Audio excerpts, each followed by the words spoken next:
ბათუმში უკრაინის სახელმწიფო საფინანსო სამსახურების მაღალჩინოსნები იმყოფებიან. დელეგაციის წევრები შემოსავლების სამსახურში საქართველოს ფინანსთა მინისტრს და აჭარის მთავრობის თავმჯდომარე შეხვდნენ. ვიზიტი 4 დღიანია და ამ ხნის განმავლობაში უკრაინელი და ქართული სამართალდამცველები ფისკალურ საგამოძიებო საგადასახადო მუშაობის პრაქტიკულ საკითხებზე ისაუბრებენ და საგადასახადო სისტემაში საქართველოში განხორციელებულ სტრუქტურულ რეფორმებს გააცნობენ.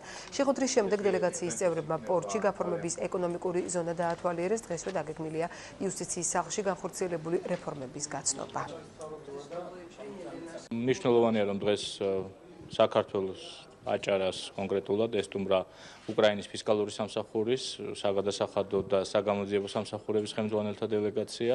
ისინი ადგილზე გაეცნობიან საქართველოს ფინანსთა სამინისტროს საგამოძიებო სამსახურის, შემოსავლების სამსახურის მუშაობას, ნახავენ იმ გამოცდილებას, რომელიც დაგროვდა საქართველოში. ამის გარდა ისინი გაეცნობიან იუსტიციის სახლის, წინაგან საქმეთა სამინისტროს მუშაობას და იმ კოორდინაციას, რომელშიც ჩვენი უწყებები არიან.